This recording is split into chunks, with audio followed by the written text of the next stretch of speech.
Ժամը 13-ն է, Open Media-ի ուղիղ եթերում Renews լրատվականը շարունակում է իր աշխատանքը, մենք աշխատում ենք հանուն Հայաստանի Հանրապետության, ես Անին եմ Զաքարյան, շատ բարի օր։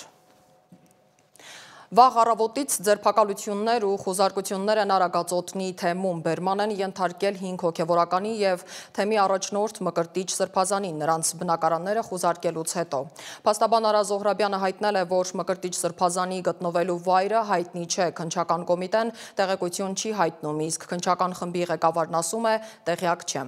Ըստ փաստաբանի պետական մարմնի այս վարքագիծն առերևույթ համապատասխանում է քրեական օրենսգրքի բռնի անհետացման վերաբերյալ հոդվածին։ Մամուլում շրջանառվող լուրերի համաձայն ձերբակալություններն իրականացվել են Հովհաննավանքի քահանա Տեր Արամի գլխավոր դատախազություն ներկայացրած հաղորդման հիման վրա։ Ավելի վաղ հանրային հեռուստատեսության եթերում Տեր Արամը հայտարարել էր, որ 2021-ի ընդդիմության ցույցերին մասնակցել է ոչ իր ցանկությամբ, այլ վերադասի հրահանգով, որը փաստացի Մկրտիչ եպիսկոպոս Պրոշյանն է։ Իդեպ Արագածոտնի թեմի առաջնորդը Գարեգին II վեհափառի քրոջ որդին է։ Այս պահին Երևանի քննչական կոմիտեում են գտնվում Տեր Մանուկ, Տեր Հայկ, Տեր Մկրտիչ, Տեր Ղևոնդ, Տեր Փառեն քահանաները։ Բերման են ենթարկվել նաև Արագածոտնի թեմի աշխարհիկ աշխատակիցներ։ Ավելի ուշ քննչական կոմիտեն ներկայացրել է հոգևորականներին բերման ենթարկելու պատճառը, նշվում է, որ իշխանական կամ ծառայողական լիազորությունները կամ դրանցով պայմանավորված ազդեցությունն օգտագործելով հավաք անցկացնելուն կամ դրան մասնակցելուն խոչընդոտելու կամ հարկադրելու, նյութապես շահագրգռելու դեպքի առթիվ նախաձեռնված քրեական վարույթի նախաքննության շրջանակում կատարվում են վարութային և ապացուցողական անհրաժեշտ գործողություններ։ Գործարար Սամվել Կարապետյանի կալանքը երկարաձգելու վերաբերյալ նիստը հակակոռուպցիոն դատարանում հետաձգվեց։ Նիստը մեկնարկել էր 3 ժամը 18:00-ին, տևել է շուրջ 8 ժամ, դրսում հազարավոր քաղաքացիներ, Կարապետյանի ընտանիքի անդամները, ընկերներն ու աջակիցները շարունակել են մնալ դատարանի բակում իրենց աջակցությունը հայտնելով գործարարին։ Փաստաբան Արամ Վարդևանյանի խոսքով նիստը սկսվել է մոտ 20 րոպե ուշացումով, իսկ քննիչը 2 ժամից ավելի պարզապես կարդացել է մի միջնորդություն, որը կապ չունի իրենց պաշտպանյալի հետ։ Վարդևանյանի խոսքով քննությունը տեղի է ունենում իրավաբանական հիմքերից զուրկ միջավայրում։ Նիստը կշարունակվի այսօր 15:00-ին։ Մեր հարցերը բավականին հստակ էին, տեղին էին, պատասխանները առնչություն չունեին հարցերի հետ։ Սա է այն մոտեցումը, մարտավարությունը, որը որդեգրվել է այս ողջ ժամանակահատվածում։ Ուղղակի պարզվեց, որ 52 թե 52 քննիչներից բաղկացած քննչական խումբը այս շուրջ 60 օրվա ընթացքում առնվազն իրենց դիրքորոշումները այդպիսին դեռ որոշ գործողություններ չեն հասցրել անել։ Դուք կարող եք հարցնել, իսկ ինչ գործողությունների մասին է խոսքը, բացարձակ պատկերացում չունենք, որտեղ դրանք կրկին Սամվել Կարապետյանին չեն վերաբերում։ Վաղը կսկսվի այն փուլը դատավարության, երբ պաշտպանության կողմն է ներկայացնելու իր դիրքորոշումը։ Հայաստանի անկախության օրվա առթիվ Մոսկվայում մեր երկրի դեսպանության կազմակերպած ընդունելության ժամանակ Ռուսաստանի փոխարտգործնախարար Միխայիլ Գալուզինը հայտարարել է, որ Մոսկվայի առաջարկը Հայաստանի և Ադրբեջանի միջև խաղաղության համաձայնագրի ստորագրման համար հարթակ տրամադրելու վերաբերյալ մնում է ուժի մեջ։ Նա հավելել է, որ ռուսական կողմը հատուկ նշանակություն է տալիս երկու երկրների միջև հարաբերությունների կարգավորմանը։ Մեր ծրագրերը կյանքի կոչելու համար դեռ շատ անելիքներ կան։ Մենք պատրաստ ենք Երևանին ու Բաքվին տրամադրել անհրաժեշտ ողջ օգնությունը մնացած տարաձայնությունները հաղթահարելու համար, այդ թվում հաշվի առնելով Ռուսաստանի, Հայաստանի և Ադրբեջանի ղեկավարների եռակողմ հայտարարությունները, նշել է Գալուզինը, պնդելով, որ Մոսկվան մեծ և արդյունավետ դեր է խաղացել Երևանի ու Բաքվի միջև կարգավորման գործընթացում։ Իր հերթին դեսպան Գուրգեն Արսենյանը ևս կարևորել է ռուսական դիվանագիտության ներդրումը կարգավորման գործընթացում և այն անվանել առանձնահատուկ։ Աշխատանքային այցով Միացյալ Նահանգներում գտնվող պաշտպանության նախարար Սուրեն Պապիկյանը հանդիպել է պաշտպանական անվտանգության համագործակցության գործակալության տնօրեն Մայքլ Միլլերի հետ։ Պաշտպանական գերատեսչությունից հայտնում են, որ քննարկվել են պաշտպանության ոլորտում Հայաստան-Միացյալ Նահանգներ գործընկերության շրջանակում Հայաստանի պաշտպանական բարեփոխումների աջակցության նպատակով իրականացվող ծրագրերին վերաբերող հարցեր։ Կողմերը նոր նախաձեռնությունների շուրջ պայմանավորվածություն են ձեռք բերել։ Դոնալդ Թրամփը հրապարակել է սեփական պատկերով պետքարտուղարության պաստառը, որտեղ թվարկված են նրա դադարեցրած պատերազմները ներառյալ Հայաստանի ու Ադրբեջանի միջև։ Նախագահ Թրամփ, խաղաղության նախագահ, նախագահ Թրամփը 8 ամսում 8 պատերազմ է դադարեցրել։ Այս ցանկում վերջինը Իսրայելի ու Համասի միջև պատերազմն է, նախավերջինը Հայաստանի ու Ադրբեջանի։ Շատ վերլուծաբաններ նկատել են, որ պաշտոնապես Հայաստանը եւ Ադրբեջանը պատերազմի մեջ չեն եղել, թեև հրադադարի շուրջ մի քանի անգամ փաստաթղթեր են համատեղ ստորագրել։ Այնպես ինչպես Միացյալ Նահանգների նախագահը կարողացավ ազատել Համասի ձեռքից իսրայելցի գերիներին, այնպես էլ Ամերիկայի հայկական համագումարը կոչ է անում Թրամփին Բաքվում պահվող հայ գերիներին ազատ արձակել։ Իրական խաղաղության հասնել հնարավոր չէ, քանի դեռ գերիները անարդարացիորեն շարունակում են մնալ Բաքվում, նշել են Ամերիկայի հայկական համագումարի համանախագահները եւ հիշեցրել, որ Սպիտակ տանը Հայաստանի եւ Ադրբեջանի միջև խաղաղության պայմանագրի նախաստորագրման ժամանակ Դոնալդ Թրամփը խոստացել էր գերիների ազատ արձակման հարցով խոսել Ադրբեջանի նախագահի հետ, ասելով, թե Ալիևը դա կանի իր համար։ Միացյալ Նահանգներում Ռուսաստանի դեսպան Ալեքսանդր Դարչիևը Ամերիկայի նախագահ Ջոն Քենեդիի սպանության վերաբերյալ նյութեր է փոխանցել կոնգրեսական Աննա Պաուլինա Լունային։ Դեսպանը հույս է հայտնել, որ Քենեդիի սպանությունը եւ խորհրդաամերիկյան հարաբերությունները ժողովածուի խմբագրական խորհրդի հավաքած արխիվային տվյալները լրացուցիչ լույս կսփռեն ողբերգության վրա։ Փաստաթղթերը խնդրել էր կոնգրեսականը Քենեդիի սպանության վերաբերյալ լրացուցիչ հետաքննության առիթով, որը նախագահ Դոնալդ Թրամփը խոստացել էր ամերիկյան հանրությանը իր նախընտրական քարոզարշավի ժամանակ։ Հիշեցնեմ, Ջոն Քենեդին սպանվել է Դալասում 1963 թվականի նոյեմբերի 22-ին։ Դիտենք տեսանյութը։ ԱՄՆ դաշնային կառավարության շատդաունը շարունակվում է արդեն երրորդ շաբաթը, քանի որ Սենատը չի կարողացել հավաքել անհրաժեշտ 60 ձայնը հանրապետականների կարճաժամկետ ֆինանսավորման օրինագիծն ընդունելու համար կողմ է քվեարկել 49 սենատոր, դեմ 45-ը։ Բյուջեն չընդունելու հետևանքով, որն ուժի մեջ է մտել հոկտեմբերի 1-ից, առաջին անգամ գրեթե 7 տարվա ընթացքում դադարեցվել է դաշնային գործակալությունների ֆինանսավորումը, խաթարելով ճանապարհորդության, կրթության, գիտության եւ պաշտպանության ոլորտների աշխատանքը։ Հիվանդությունների վերահսկման կենտրոնը ազատել է հարյուրավոր աշխատակիցների։ Էսմիթսոնյան ինստիտուտը փակել է թանգարաններն ու կենդանաբանական այգին, իսկ օդային վերահսկիչների պակասի պատճառով կիրակի օրը հետաձգվել է շուրջ 8000 ճվերթ, եւս 270-ը չեղարկվել։ Ռուսական զորքերը գրավել են Դոնեցկի շրջանի Բարագան բնակավայրը, առաջ են շարժվել Դմիտրովի ուղղությամբ, հարվածել 138 ուկրաինական օբյեկտների եւ խոցել 195 անօթաչու, 6 Հայմեր սրթիռներ։ Ուկրաինական կողմի հաղորդմամբ էլ իրենց ստորաբաժանումները հետ են մղել 99 հարձակում, հարվածելով ռուսական անձնակազմի, սարքավորումների եւ հրամանատարական կետերի։ Ռուսական հարձակումների հետևանքով Ուկրաինայում արտակարգ էլեկտրաանջատումներ են եղել Սումի, Խարկովի, Պոլտավայի, Դնեպրոպետրովսկի, Կիևի եւ այլ մարզերում։ Հանգեցնելով ջրամատակարարման դադարի, վարչապետ Սվիրիդենկոն Վաշինգտոնում քննարկել է էներգետիկ ենթակառուցվածքների վրա ռուսական հարձակումների հետևանքները վերացնելու հարցը։ Նախագահ Զելենսկին պատրաստվում է հոկտեմբերի 17-ին հանդիպել Թրամփի հետ օդային պաշտպանության եւ Թոմահավք քրթիռների մատակարարման օրակարգով։ Չնայած հաստատված հրադադարին, Իսրայելի ուժերը Գազայի հյուսիսում կրակ են բացել պաղեստինցիների վրա, սպանելով առնվազն 6 քաղաքացու։ Իսրայելը պնդում է, որ կասկածյալները խախտել են պայմանավորվածությունը, մինչդեռ պաղեստինյան աղբյուրները պնդում են, որ զոհերը խաղաղ բնակիչներ են։ Գազայի իշխանությունների տվյալներով հոկտեմբերի 7-ից ի վեր զոհերի թիվը հասել է 68000-ի, իսկ փրկարարական աշխատանքները շարունակվում են փլատակների տակ մնացած հազարավոր մարդկանց հայտնաբերելու համար։ Հրադադարի ընթացքում փլատակներից հանվել է ավելի քան 250 մարմին, ենթադրվում է, որ եւս 10,000-ից ավել մարդ դեռ մնում է փլատակների տակ։ Չիկագոյի հարավային շրջանում լարված իրավիճակ է ստեղծվել, երբ դաշնային գործակալները բախվել են տեղացիների հետ։ Նախագահ Դոնալդ Թրամփի հանձնարարությամբ իրականացվող ուժեղացված իրավապահ գործողությունների ընթացքում բախման ժամանակ կիրառվել է արցունքաբեր գազ, իսկ գործակալների ծառայողական մեքենան վնասվել է բնակիչների դիմադրության հետևանքով։ Քաղաքի դեմոկրատ քաղաքապետ Բրենդոն Ջոնսոնն ու Իլինոյսի նահանգապետ Ջեյդի Պրիցքերը հայտարարել են, որ դեմ են դաշնային գվարդիայի ներկայությանը, արգելելով դաշնային գործակալներին գործողություններ իրականացնել քաղաքային տարածքներում։ Աֆղանստանի եւ Պակիստանի միջև սահմանային բախումները վերածվել են զանգվածային հրետակոծության, օդային հարվածների եւ զորքերի կուտակման։ Վերջին օրերին տեղի ունեցած մարտերի հետևանքով զոհվել են տասնյակ զինվորականներ եւ քաղաքացիական անձինք, փակվել են սահմանային անցակետերը։ Կողմերը միմյանց մեղադրում են ահաբեկչական խմբավորումներին աջակցելու համար։ Թեև դիվանագիտական լուծումները գտնելու կոչերին իրավիճակը մնում է լարված եւ կարող է հանգեցնել տարածաշրջանային անկայունության խորացման։ Դավիթ Գենջոյան, Reopen Media։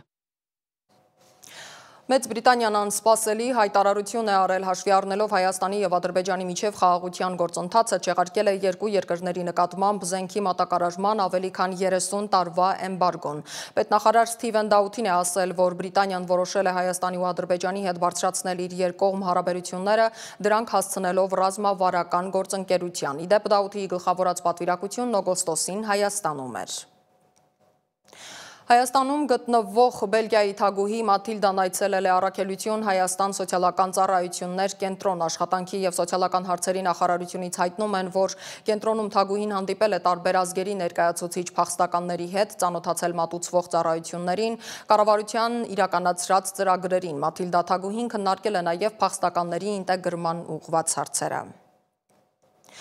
Երևանի փողոցներում, որտեղ անձրևը հաճախ բացահայտում է քաղաքի վնասված հատվածներն ու խոցելի կողմերը, մի մարդ իր ձեռքերով փորձում է փոխել իրավիճակը։ Էդուարդ Հայրումյանը ծրագրավորող, բայց առավել հայտնի որպես քաղաքի անտարբերության դեմ պայքարող ակտիվիստ, սովորական գործիքներով եւ անսպառ համառությամբ մաքրում է Երևանի խցանված հեղեղատարները։ Նրա գործը ոչ միայն ֆիզիկական աշխատանք է, այլև կոչ բոլորիս հաշտ չլինել շրջակա միջավայրի խնդիրների հետ։ Նարինե Ղուկասյանի ռեպորտաժն է լուղերձ այն մասին, որ քաղաքի բարետեսությունը սկսվում է յուրաքանչյուրիս սրտացավությունից։ Ասում է Էդուարդ ջան, ձեռնոցակ եք էլի։ Ինքը մաշկի գույնա, ոչ մեկ չի հասկանում։ Երևանի փողոցներից մեկում կարելի է հանդիպել Էդուարդ Հայրումյանին, ձեռքին սովորական բահ, կողքին աղբով լիկույտեր։ Նա ծրագրավորող է, բայց իր ազատ ժամանակը տրամադրում է մի գործի, որն իր համոզմամբ շարքային քաղաքացին ընդհանրապես չպետք է աներ։ Վերջին տարիներին մայրաքաղաքում հորդառատ անձրևներից հետո առաջացած հեղեղներն ու դրանց կուտակումներն էին պատճառը, որ Էդուարդը որոշեց ինքնուրույն անցնել գործի։ Էդուարդը մաքրում է քաղաքի խցանված հեղեղատարները, փորձելով լուծել մի խնդիր, որը տարիներ շարունակ չեն կարողանում անել պատկան մարմինները։ Իմ պատկերացմամբ սա այն խնդիրը չի, որի վրա պետքա ուշադրություն դարձնի քաղաքացին, այս խնդիրը նենց պետքա լուծված լիներ, որ մարդիկ չնկատեին էլ ընդհանրապես սենց խնդիր գոյություն ունենալ իրավունք չկա էլի։ Նրա աշխատանքի մեթոդը բազմաշերտ է, նա ոչ միայն ֆիզիկապես բացում է խցանված դիտահորերը, այլև իր գործունեությունը վերածում է քաղաքացիական ճնշման գործիքի։ Ինչքան հնարավոր է քանդում եմ, ցույց եմ տալիս, որ կա փոսը, կա հեղեղատարը ու հավելվածով հայտ եմ բացում Երևանի քաղաքապետարան։ Գործիքը, որի մասին նա խոսում է, Active Citizen հավելվածն է։ Խնդիրը տեղում լուսանկարելուց եւ հայտը գրանցելուց հետո նա տեսանյութերը հրապարակում է նաեւ Facebook-ում, մատնանշելով պատասխանատու կառույցներին։ Մաքրել հանված աղբը։ Սա այսպես ուղարկում ենք քաղաքապետարանին։ Արդեն իրանք համապատասխան այս խնդիրը, հիմա այս հանված աղբը, դա Երևանի քաղաքապետարանի խնդիրն է, պետքա գա եւ տանի ԵԱՍՄ-ի։ Իսկ դիտահորի հեղեղատարի բացելու շարունակությունը արդեն վիոլա ջրի խնդիրն է։ Արդյունքները թեև մասնակի, բայց կան նրա եւ այլ ակտիվ քաղաքացիների բացացայտերի շնորհիվ Թևոսյան, Ռուբինյանց, Միասնիկյան փողոցներում մի շարք հեղեղատարներ մաքրվել են, տեղ-տեղ նույնիսկ նոր կափարիչներ են տեղադրվել։ Սակայն ըստ ակտիվիստի խնդիրն ավելի խորն է։ Հաճախ պատասխանատուները, օրինակ Վիոլա ջուր ընկերությունը, ըստ նրա կատարում են ոչ լիարժեք աշխատանք։ Խողովակը բացեցինք, պարզ երևում է, որ այս է խողովակը, ինչպես եւ ամենասկզբից պատկերացնում էի, խողովակի ներսը եւս փակված է, հիմա սա փաստացի ձեռքի գործիքներով անհնար է բացելը։ Նրա խոսքով հատուկ տեխնիկա, որի օգնությամբ կարող է րոպեների ընթացքում մաքրել խողովակները, հազվադեպ է կիրառում։ Փոխարենը աշխատակիցները գալիս են դույլերով ու բահերով, կրկնելով այն, ինչ ակտիվիստն արդեն արել է։ Էդուարդ Հայրումյանն այս գործով զբաղվում է արդեն 5 տարուց ավելի, մասնագիտությամբ ծրագրավորող է, Երևանի պետական համալսարանի շրջանավարտ է, արմատներով Արցախից է, մինչև 2008 թվականն ապրել է Ստեփանակերտում։ Նրա գործունեությունը միայն հեղեղատարներով չի սահմանափակվում։ Ես աշխատում եմ իմ օրվա գրաֆիկի մի հատվածը, դա կլինի մի ժամ, կես ժամ, 10 րոպե, թե ինչքան, տրամադրել քաղաքին։ Եթե ինչ-որ գործ չեմ նախաձեռնում այդ ընթացքում, ապա գոնե մի 5-10 հատ հայտ եմ բացում, թեժգից եմ զանգում, կլինի դա գիշերային լուսավորություն, 4 ծառերի հետ, փողոցի մաքրություն, չգիտեմ, մայթի ասֆալտ, քանդված եզրաքար, նստարանի վերանորոգում։ Այդ ամենից զատ Էդուարդը կազմակերպում է նաև շաբաթօրյակներ եւ ծառատունկեր, հիմնականում սեփական միջոցներով ու անձնական գործիքներով։ Էդուարդի գլխավոր նպատակը, սակայն ոչ այնքան խնդիրները միայնակ լուծելն է, որքան մարդկանց մեջ անտարբերությունը վերացնելը, սրտացավությամբ վարակելը։ Ամենակարևոր կոմպոնենտը իմ բլոգի վարման հետ է, որ մարդկանց մեջ արթնացնենք անտարբեր չլինելը, որպեսզի մարդիկ իրենց շրջակայքի, իրենց բակի առնվազն նկատմամբ չլինեն անտարբեր ու չհանդուրժեն այն ամեն վատը, ինչ տեսնում են իրենց կողքը։ Եվ մինչ պատկան մարմինները շարունակում են իրենց բնորոշ իներտությամբ արձագանքել խնդիրներին, Էդուարդը հերթական դիտահորի մոտ ցույց է տալիս բացված, բայց դեռևս աղբով լի խողովակը։ Նա հանգիստ, բայց վստահորեն նորից բացում է հավելվածը, եւս մեկ անգամ հիշեցնելով, որ քաղաքը պատկանում է իր քաղաքացիներին։ Նարինե Ղուկասյան, Վարդան Պողոսյան, Reopen Media։ Անցած մեկ օրվա ոստիկանական ամփոփագրով բացահայտվել է 136 հանցագործություն, ամենաշատը տրանսպորտային միջոց վարելու իրավունք չունեցող անձի մեքենա վարելու դեպքերն են, 46 արձանագրություն, 19 դեպք վերաբերում է թմրանյութի հայտնաբերմանը, 7-ը մարմնական վնասվածք պատճառելուն, ընդամենը 2-ը անձնական ունեցվածքի գողությանը։ Բացահայտվել են նաև կողոպուտի, թմրանյութի, իրացման, սուտ մատնության եւ այլ դեպքեր, հայտնաբերվել է 16 հետախուզվող, կամավոր ներկայացել 3-ը, անցած 24 ժամում գրանցվել է 20 ավտովթար, 1 մարդ զոհվել է, 28-ը ստացել տարբեր աստիճանի մարմնական վնասվածքներ։ Այսօր Երևանում մեկնարկել է Սիլիկոնյան լեռներ 2025-ը, մինչ համաշխարհային տեխնոլոգիական հայտնի դեմքերը Վինսենտ Ռոշից մինչև Նուբար Աֆեյան Երևանում քննարկում էին արհեստական բանականության բարդ անատոմիան, Հայաստանի կառավարության ղեկավարը պարզ ձևակերպել է, թե ինչ է հարկավոր փող ունենալու համար։ Բոլորին հետաքրքրող այս հարցի պատասխանը Անի Հովանեսյանի ռեպորտաժում կլսեք։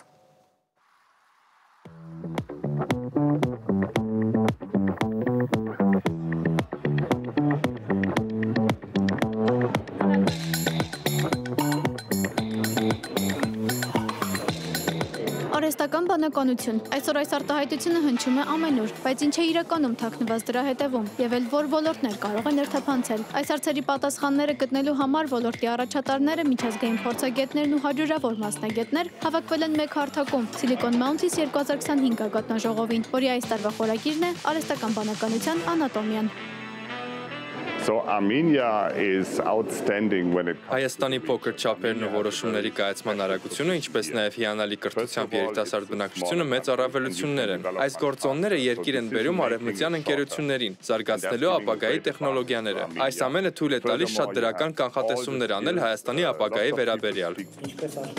Գագաթնաժողովի մասնակիցներին ողջունելով Նիկոլ Փաշինյանը կարևորել է նման միջոցառումները տեխնոլոգիաների նկատմամբ հանրային վերաբերմունք եւ ընկալում ձևավորելու առումով։ Ինչ է հարկավոր փող ունենալու համար։ Կառավարությունը այս հարցին էլ ունի 3 պատասխան։ Առաջինը կրթություն, երկրորդը կրթություն, երրորդը կրթություն։ Տարբեր ընկերությունների հիմնադիր Շուշանիկ Ալթախչյանը խոստովանում է, ինքն էլ էր սկզբում թերահավատորեն վերաբերվում ԱԲ-ին։ Սկզբում ինձ մոտ AI նկատմամբ կար այդ դիմադրությունը, որ ոչ ոնց որ կան ասպեկտներ, որտեղ AI չպետք է մտնի, բայց ժամանակի հետ գիտակցումը եկավ, որ դա անխուսափելի է եւ այսպես ասած ով ավելի շուտ եւ ավելի համագործակցային հիմունքներով կմտնի AI-ի հետ ճիշտ ճանապարհ կանցնի, դրան մոտ ավելի արագ կզարգանան բոլոր ուղղությունները բիզնեսի։ Մասնակիցներից Մարկ Մանուկյանը կարծում է, որ վախենալ պետք է ոչ թե արհեստական բանականությունից, այլ դրան չհարմարվելուց։ Ինձ թվում է, որ հիմնական մասը մարդկանց մտածում են, որ AI-ի հիմնական վտանգը այն է, որ մասնագիտությունների մեծ մասը ինքը կարա տեղափոխի, բայց իրականում իրանք ոչ թե տեղափոխվելու են AI-ով, այլ այն մասնագետներով, ովքեր սովորել են AI-ը եւ սովորել են իր հետ աշխատելը։ Գագաթնաժողովի կազմակերպիչ ՏՀՏ գործադիր տնօրեն Էդուարդ Մուսայելյանի կարծիքով, ԱԲ-ն այսօր ոչ թե ՏՏ ոլորտի նեղ մասնագիտացումը, այլ իրականություն, որ ներթափանցելու է մեր կյանքի բոլոր ոլորտները։ Տարբեր բնագավառներում արհեստական բանականություն կիրառած, օգտագործած եւ արդյունքի հասած մարդկանց պետք է ներգրավեինք։ Եվ կարծում եմ այսօրվա բանախոսները հենց այդ առաքելությունն են իրականացնում, մեզ բացահայտելով, թե տնտեսության տարբեր ճյուղերում ինչպես է տեխնոլոգիան օգտագործում եւ մասնավորապես արհեստական բանականությունը։ Ցանկացած ընկերություն, որ ապակայի մասին մտածում է, ուզեջ կամ չուզե ինքը ներառելու է արհեստական բանականության գործիքակազմը իր աշխատանքային, ասպես ասած, գործիքակազմի մեջ։ Silicon Mountains 2025-ը եւս մեկ անգամ ապացուցեց, որ Հայաստանը ունի եւ տաղանդ, եւ կամք լինելու համաշխարհային տեխնոլոգիական հեղափոխության ոչ միայն մասնակիցը, այլև դրոշակակիրներից մեկը։ Անի Հովհաննիսյան, Լևոն Ոսկանյան, Reopen Media։ Մի կողմից թվային աշխարհի այս աներևակայելի հնարավորությունները խոստումնալից հորիզոններ են բացում, բայց մյուս կողմից ինտերնետային ու սոցցանցային կախվածությունն է դառնում հանրության համար երխնդիր, որի համար ամենախոցելի խումբը հենց երեխաներն են։ Ըստ որոշ հետազոտությունների TikTok-ից կախվածություն կարող է առաջանալ ընդամենը կես ժամ այն թերթելուց հետո, եւ սա այլևս անհատների խնդիր չէ, այլ սերնդի։ Թե ինչպես պայքարել մի երևույթի դեմ, որի ալգորիթմները մտածված են այնպես, որ երեխաների ուշադրությունը հնարավորինս երկար գրավեն, եւ ինչ դեր ունի այստեղ ծնողական վերահսկողությունը, փորձել է պարզել իմ գործընկեր Աննա Հարությունյանը։ Դեռ դասիա եւ 0 րոպե այսօր օգտագործվի, այսօրվա սահմանաչափը 1 ժամ 45 րոպե է։ Երեք երեխաների մայր Իրինա Չալտիկյանը գտել է երեխաների սոցցանցային վարակից հեռու պահելու խնդրի լուծումը։ Այն է վերահսկել երեխայի հեռախոսն ու դրանով անցկացրած ժամանակը։ Թեև սոցցանցերը կարող են ունենալ որոշակի կրթական եւ ստեղծագործական օգուտներ, դրանց բացասական ազդեցությունը շատ ավելի մեծ է։ Հետևորդների քանակ, լայքերի մրցավազք եւ կեղծ իդեալներ։ Սա այն իրականությունն է, որտեղ այսօր մեծանում են երեխաները։ Սոցիալական ցանցերը, որոնք դարձել են կյանքի անբաժան մաս, ուսումնական մրցակցությունը փոխարինել են թվային հարթակներում պայքարի թատերաբեմով։ Ես ունեմ 3 բալիկ, 6, 8 եւ 12 տարեկան, բոլորի հետ ի սկզբանե պայմանավորվել են, որ հեռախոս կունենան 10 տարեկանից, եւ մեծ տղաս արդեն 12 տարեկան է, նա 10 տարեկանից ունի հեռախոս եւ ներբեռնել եմ հավելված, որի միջոցով կարողանում եմ կառավարել իր ամբողջ գործունեությունը։ Հոկեբան Լիլիթ Խաչատրյանի խոսքով սոցցանցերով եւ համակարգչային խաղերով բեռնված հեռախոսները ոչ միայն երեխաներին կտրում են իրականությունից եւ ուսումնական գործընթացից, այլև կարող են հանգեցնել լուրջ խնդիրների։ Երեխան ողջ օրը անցկացնելով սոցիալական ցանցերում կտրվում է իր հիմնարար առաջնահերթ գործունեության տեսակից, կրթությունից եւ որը որ կարող է առհասարակ երկարատև մնալը սոցիալական ցանցերում վնասել երեխայի եւ հոգեկան գործընթացները եւ մտածողությունը։ Մասնագետները հատկապես վտանգավոր են համարում TikTok-ի նման հարթակները, որտեղ վերահսկողությունը դժվար է եւ ցանկացած բովանդակություն կարող է հասանելի դառնալ երեխային։ Երեխաները չունենալով զարգացած քննադատական եւ վերլուծական մտածողություն կարող են ընկալել տեսածը որպես բացարձակ ճշմարտություն, ինչը խեղաթյուրում է նրանց արժե համակարգը։ Երեխան որպես կանոն քննադատական մտածողություն դիտած նյութերի նկատմամբ շատ քիչ է կարողանում ձևավորել, հատկապես եթե տեսնում են նյութը, որ հայտնվեց իր մոտ շատ լայքերով են ողողված, իրեն թվում է, թե դա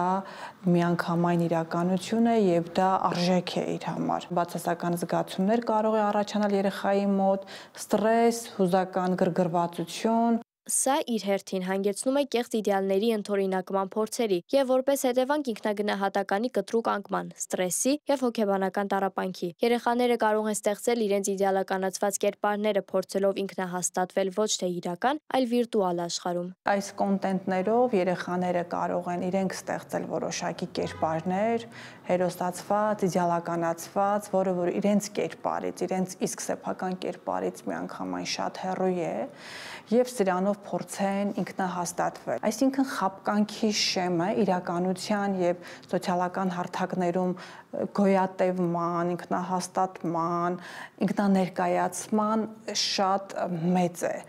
Երբ իրականության եւ թվային խապկանքի միջև սահմանները ջնջվում են, ծնողների դերակատարումը դառնում է առանցքային։ Ըստ մասնագետի արդյունավետ միջամտությունը երեխայի հետ գիտակցված երկխոսությունն է։ Առհասարակ պետք է սովորացնել, որ երեխան կարողանա վերահսկի։ Սովորաբար ցանկացած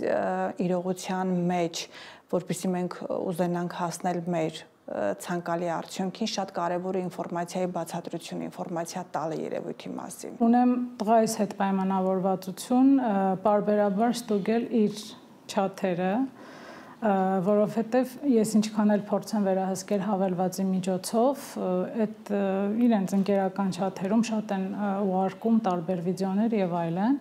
Ուղղակի ունեմ պայմանավորվածություն, որովհետեւ ես կարողանամ վերահսկեմ այն, ինչ իրեն կարելի է եւ իրեն կարելի չէ, նայում եմ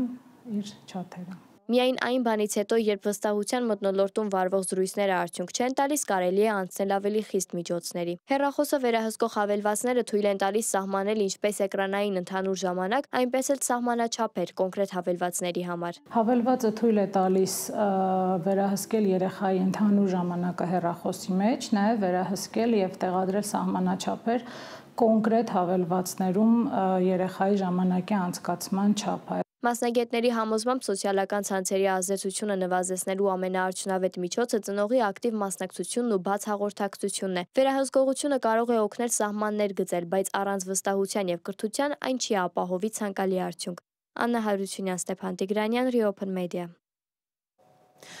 Եվ վերջում ֆուտբոլի աշխարհի առաջնության եվրոպական գոտու ընտրական մրցաշարի F խմբի 4-րդ տուրում Հայաստանի հավաքականը Դուբլինում հյուրընկալվեց Իռլանդիայի հավաքականին եւ պարտվեց 0-1 հաշվով։ 52-րդ րոպեին վիճաբանությունում մրցակցի դեմքին գլխով հարվածելու համար կարմիր քարտ ստացավ Հայաստանի հավաքականի ավագ Բրատիսլավայի Սլովանի հարձակվող Տիգրան Բարսեղյանը։ Իռլանդիան թվային առավելությունը գոլի վերածեց 70-րդ րոպեին Հայաստանի հավաքականը 3 միավորով նահանջեց վերջին տեղ։ Իռլանդիան 4 միավորով երրորդն է։ Հավաքականի գլխավոր մարզիչ Եղիշե Մելիքյանը խաղից հետո ասել է, որ կարմիր քարտը ջարդեց թիմի խաղը։ Բայց դա իմ ֆուտբոլիստի սխալն է, նշանակում է իմ սխալն է։ Իմ ֆուտբոլիստների հետ ինչ պատահում է, ես եմ վերցնում պատասխանատվությունը եւ ներողություն եմ խնդրում։ Մեր երկրպագուն մեզնից միավորներ էր սպասում այս երկու խաղում, բայց մենք ինչ-ինչ պատճառներով չկարողացանք միավոր վաստակել, ասել է Մելիքյանը։ Մենք շատ լավ պատրաստվել էինք։ Մենք խաղից առաջ գիտենք, որ մրցակից մարզիչը կփոխի սխեման, մենք հասցրեցինք ռեակցիա տալ, պրատիվայադը գտանք եւ կարողանում էինք փակել եւ ունենալ մեր մոմենտները։ Ես վստահ եմ, որ մենք կարող ենք հաջողության հասնել 11-11-ի դեմ, բայց երբ մնացինք 10 հոգով, ես չվախեցա գնայի վաբանկ եւ փոխեցի սխեման։ Ես խաղի ընթացքում փոխել եմ 3 անգամ սխեման, մեկը ընդմիջմանը, մեկը 10 հոգու ժամանակ եւ ցանկանում էի իմ թիմին ինչ-որ բանով օգնել, բայց մոտիկ էինք, որ արդյունքը լիներ այլ։ Բայց ցավոք սենց է, բայց սա մեծ փորձ է մեր համար։ Եվ վստահ եմ, որ մենք ճիշտ ճանապարհի վրա ենք, կարևորը ոգին պահել, միասին լինել ու շարժվել առաջ, նվիրված։ Այսքանը այս ժամի համար հիշեցնեմ, որ մեզ կարող եք գտնել սոցիալական բոլոր հարթակներում, մենք աշխատում ենք հանուն Հայաստանի Հանրապետության։ Ես Անին եմ Զաքարյան, կհանդիպենք հաջորդ թողարկման ժամին 17:00-ին առայժմ։